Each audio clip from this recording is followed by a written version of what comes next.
Graça e paz, irmãos. Aqui é o professor Ney falando, e hoje nesse vídeo quero compartilhar com vocês uma lição que foi extraída de uma leitura de um texto, né? Eu tenho por hábito ler diariamente as escrituras, em média 3 capítulos por dia. Ontem eu estava lendo Números, capítulo 22, 23 e 24, foi a leitura de ontem. Uma das leituras que eu mais gosto da Bíblia.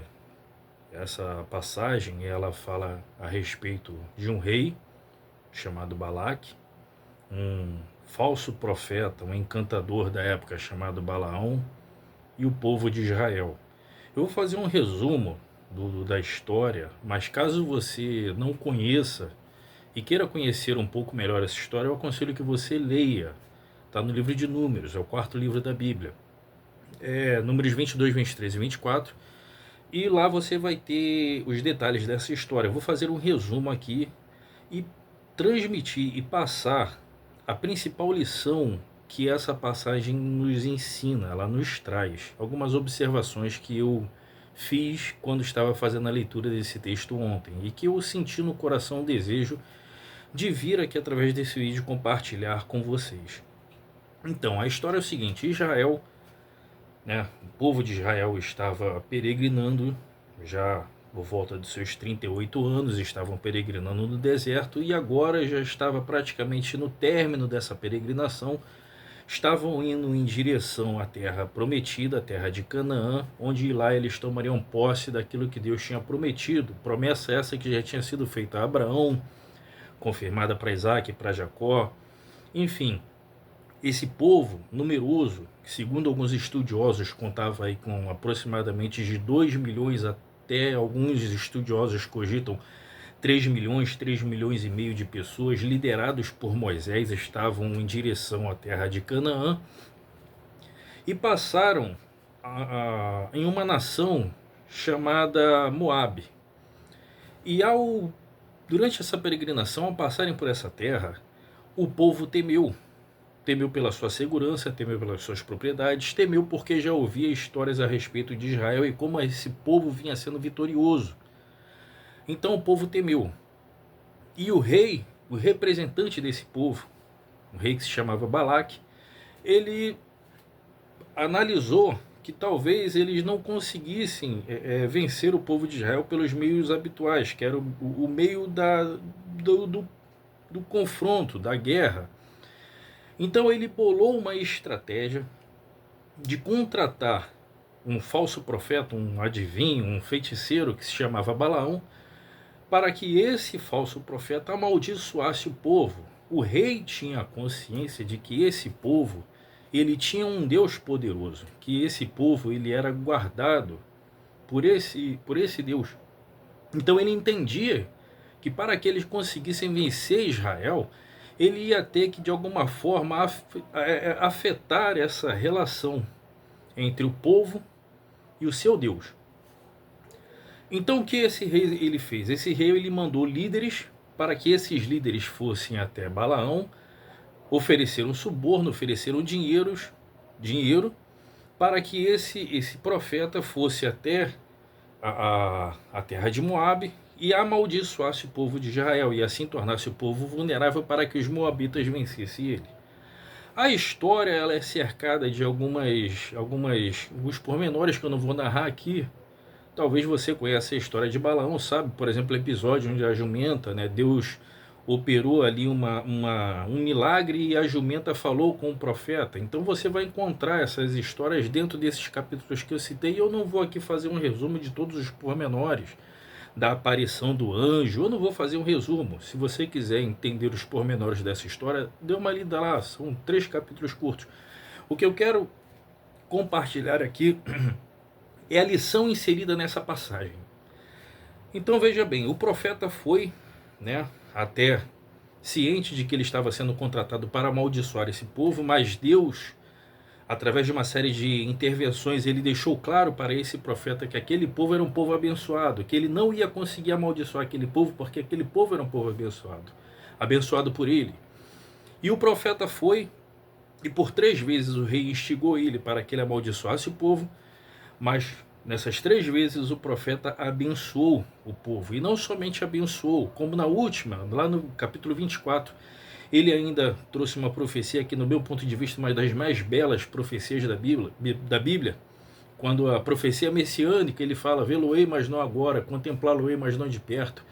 Uma estrela procederá de Jacó, um cetro levantará de Israel. Eu acho linda essa passagem. E ele abençoa, ele é usado por Deus para abençoar o povo de Israel. De cima do monte ele vê as tribos, e aquele que foi chamado para amaldiçoar, ele abençoa as tribos, e por fim ainda profere uma sentença contra o povo de Moabe, aqueles que estavam pagando para que ele amaldiçoasse. Então o que essa passagem ela nos ensina? Você consegue extrair diversas lições dessa passagem, mas o principal é o seguinte, é de onde vem o tema dessa reflexão. O tema é: quando se tem a bênção de Deus, não é a vontade do homem que determina o seu destino. Volto a repetir, quando se tem a bênção de Deus, não é a vontade do homem quem determina o seu destino. Entenda que aquele povo, ele era o povo de Deus, a nação eleita, o povo separado, o povo escolhido, guiados por um grande líder, Moisés, em direção à terra prometida, em direção a Canaã. Aquele povo já tinha passado alguns maus bocados, já tinha peregrinado durante 38 anos, estava agora chegando ao fim dessa peregrinação para tomar posse daquilo que Deus havia prometido, e próximo a essa grande vitória que eles estavam ali, quando eles estavam peregrinando, o rei contrata esse profeta para amaldiçoar. Eu quero que você entenda algumas circunstâncias. Primeiro, a posição de quem estava se opondo era um rei.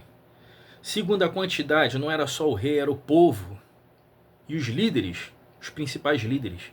E terceiro, o método usado, né? O suborno, o feitiço, podemos assim dizer a macumba.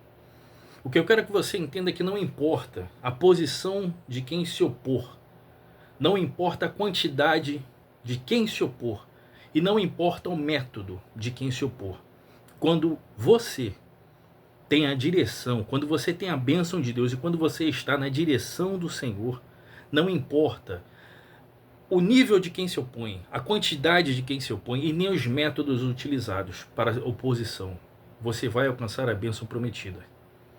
Quando você tem a bênção de Deus, não importa o que quer que façam para opor-se a você, para opor-se àquilo que Deus prometeu, não vai ter êxito, porque não é a vontade do homem quem determina o seu destino. Quem determina o seu destino é Deus.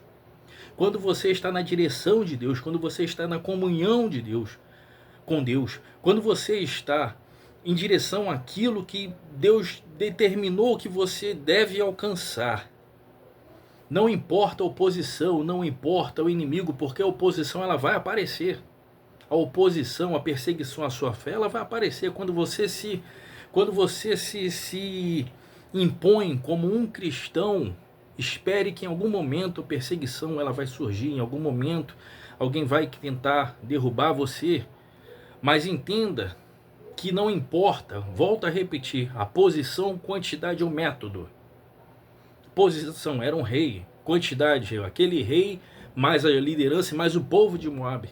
E o método, suborno, dinheiro, feitiço, macumba, não importa, o que quer que faça não importa, você é abençoado. Você é abençoado. A partir do momento que você está se movendo debaixo da direção de Deus, a partir do momento que você está se movendo na direção que Deus determinou, a partir do momento que você tem Deus ao seu lado, Deus à sua frente, Deus ao seu redor, a partir do momento que você está debaixo das asas do Altíssimo, nenhum mal te sucederá, nem praga alguma chegará à sua tenda, porque os seus anjos ele dará ordem a teu respeito para te guardar em todos os teus caminhos. E isso é uma promessa bíblica. Mas eu quero que você vá um pouco adiante na leitura. Leia o capítulo 25. Porque se você ler o capítulo 25, você vai ver que é tão belos os capítulos 22, 23 e 24. Lindo, né? O povo nem sabia o que estava acontecendo. Eles estavam nas planícies. E lá nos montes estava o rei acompanhado do povo e o profeta, né? Sendo pago para amaldiçoar. E Deus usando o homem para abençoar. né? Então, Deus estava usando aquilo que deveria ser de maldição para bênção para o seu povo. É assim que acontece quando tentam. Você lembra da história de Esther, né? A sentença para matar o povo se virou contra os perseguidores. É assim, a Bíblia ensina isso. Quando você é fiel a Deus, as adversidades acabam te promovendo. As adversidades, as dificuldades, os opositores, eles acabam sendo usados para te promover ainda mais, para te abençoar. Mas se você avançar na leitura e chegar no capítulo 25, você vai ver aí uma mácula logo depois dessa história. Pois no capítulo 25 é dito que o povo de Israel se corrompeu com a idolatria e a imoralidade sexual. E essa corrupção lhes custou uma pequena derrota, uma derrota significativa, digo até, pois cerca de mais de 20 mil homens padeceram naquele episódio.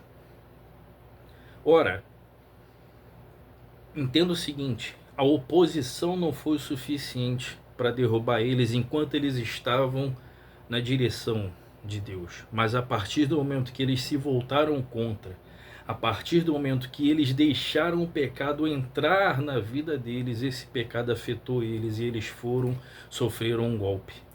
E é isso que o inimigo espiritual ele faz.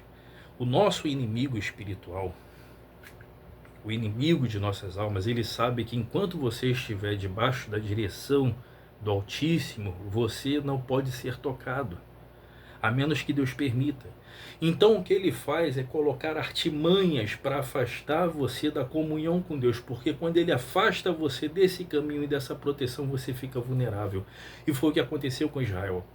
Balaão, ele não conseguiu lançar nenhum tipo de encantamento para derrotar aquele povo, mas ele deu estratégias para aquele rei e para aquele povo para que pudesse afetar Israel.